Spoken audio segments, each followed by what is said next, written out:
Howdy everyone, welcome. My name is Dave Irek. I'm the Optical Wide Area Networking Practice Manager for Netsync, and I'm partners with Joe Hayes. We're here with our partners Nokia, Ray, and Dharmesh. We're going to provide you some use cases and case studies around the fixed wireless, and for K through 12 higher education, we'll talk a little bit about the municipalities. So with that, I'm going to turn it over to the experts, and thanks for joining us. Thank you, Dave.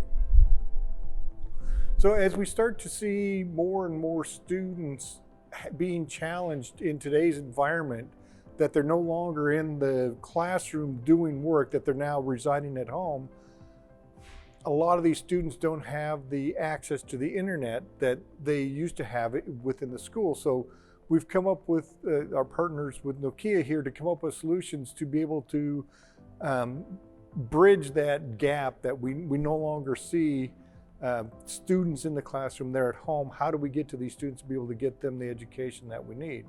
So Nokia has a 5G solution that we use with LTE, evolved it on to private LTE to be able to build a network that can be deployed within let's say a footprint of a school district, so that from each one of the schools, the students that live near that school then can have a way to be able to connect up to that school, so that they're no longer in the school, but they're at home, but still connected to those resources for the school. Yeah, no, definitely with the,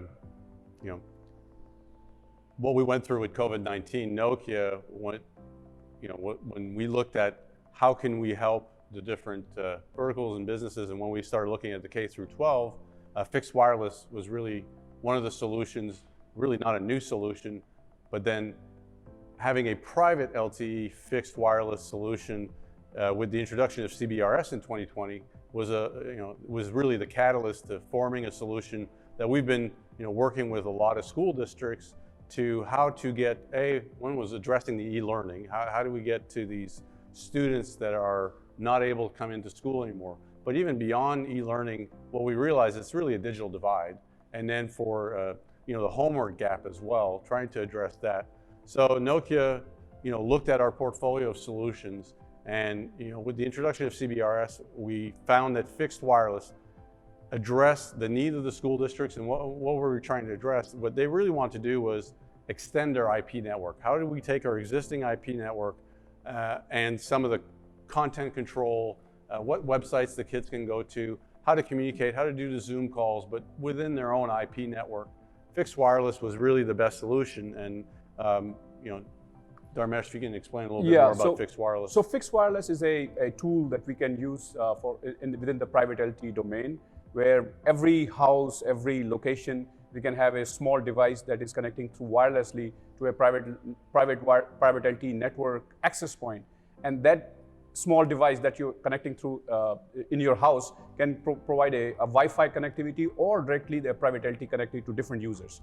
You can have a laptop connected to a private LTE network. You can have a handheld device or CPE. There are multiple devices that can be connected through this fixed wireless access. The main use case of the fixed wireless access is to extend, just like Ray said, extend the coverage of your IP network. So you have an IP network which has a limitation to a fixed locations. From that, you have a wireless connectivity through the private LTE network, and just like you have a residential gateway or a small device that connects outdoor for a extended coverage, can provide the extension of the private LTE coverage inside the house or inside the dorm. You can have a complete private network connected for all these students in other municipalities and locations. Yeah, and part of the reasons K through 12 were able to start deploying these private LTE fixed wireless network is they already have a robust fiber network. So they have fiber from school to school to school, and then from that DMARC is where they put an LTE site. And also if they can leverage existing infrastructure like a tower, a pole, or the top of the building. And then we also seen, even if a school district, let's say, doesn't have that robust fiber network, but the county or the community or the city does, that there's partnerships that are occurring in different states where they're leveraging the existing infrastructure, their IP network, and some of the civil infrastructure like towers and poles. And then what they're doing is adding LTE. The LTE is the wireless component that reaches the home. And then in the home, there's multiple types of devices that captures the LTE signal and turns into Wi-Fi. So we call them either Wi-Fi hotspots, MiFi devices. We call ours fast mile indoor gateway or an outdoor gateway, and that is able to propagate a Wi-Fi signal within the home, reach back to the school's IP network, or sometimes it could be, some states and communities, it's actually at the city level that they're doing this, so they're leveraging the city's fiber network.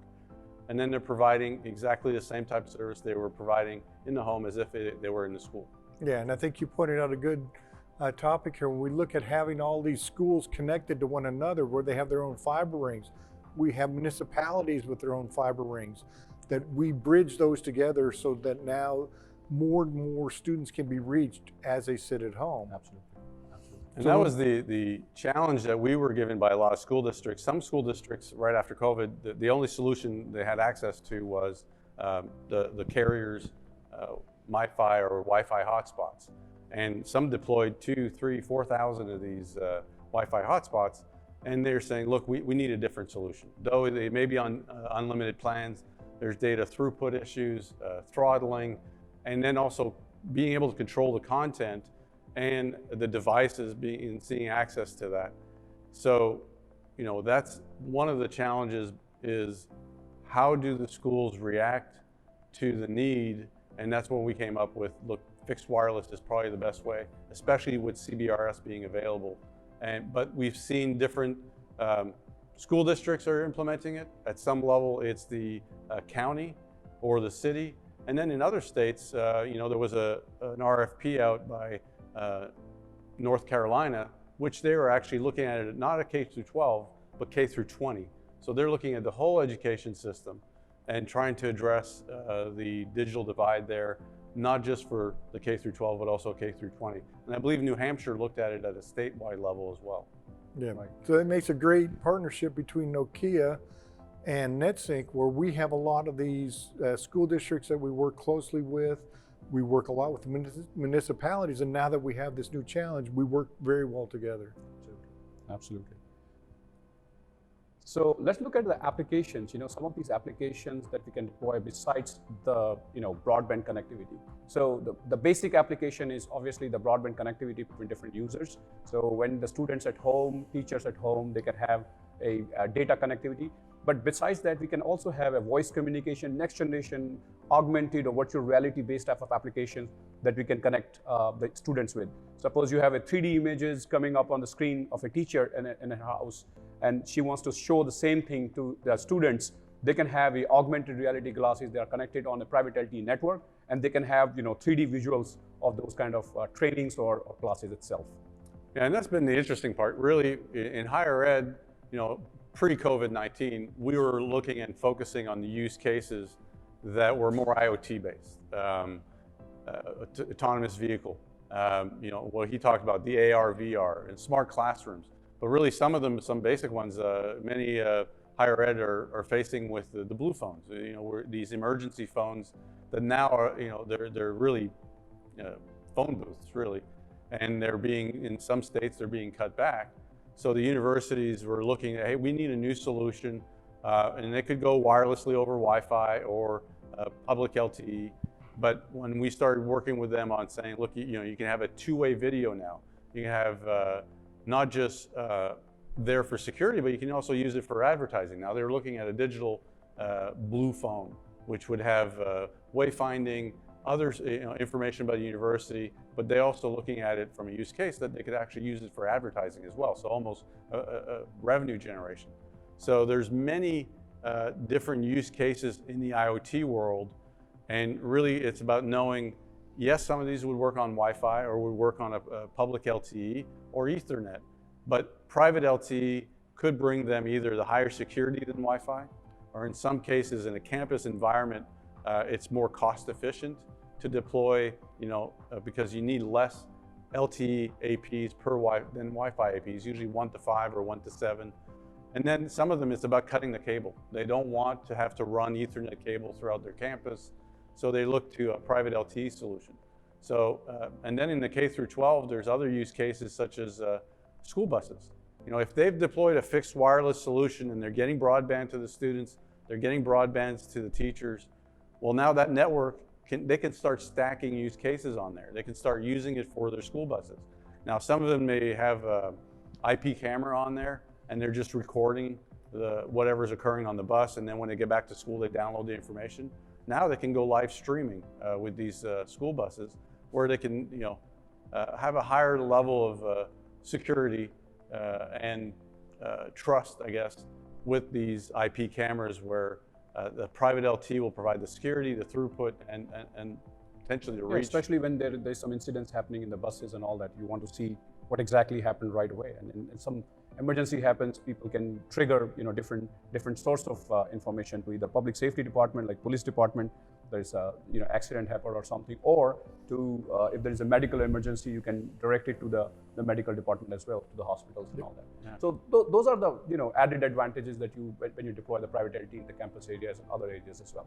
Yeah, and I think it's a win-win for the students out there that were forced to be cooped up at home, locked down, with no access to internet, no access to their education. By deploying this, they can now have that access to that content, so they can continue their learning. They don't have a black hole as far as education. They don't burn a year where nothing was actually accomplished. So this is a very good strength to build the next generation for our kids to carry on. Yeah, and remember too, the challenge we were also given was the cost.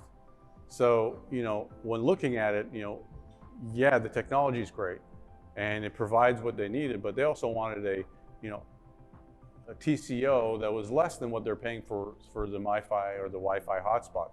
So we were given, some school districts gave us a target. You got to be $20 per student or less, and some of them are trying to get to $10 per month per student, and that's feasible, of course, if you have you have to have some level of volume. If you're trying to cover 4 kids in 20 square miles, it's probably not feasible. But most school districts are trying to cover 1,000 to 2,000 to 3,000 students within a 10, 15 square miles, and they can do that with a couple of sites, as long as they have that fiber backbone and they can leverage their existing IP network. It is possible to do it at really cost-effective price points. Yep, very good. Yeah. All right, guys. Thanks very much. Joe, appreciate it as Thanks, always. Ray and Dharmesh, thanks so much for coming. We really appreciate the partnership, especially with Nokia, and we thank you guys for supporting us. As you guys have questions, we know that there's going to be a lot of questions, but you can see there's a lot of really good use cases out there, and there's been a lot of this deployed already, even though this is relatively new, newer technology, and we've been kind of forced into a new normal. This is an area that everyone's trying to address, but you can see there's solutions. So if you have questions, please reach out to your local Netsync sales rep, and they'll get in touch with our team, and we can help with coming up with a solution. Thanks for joining us, and we really appreciate your time. Thank you.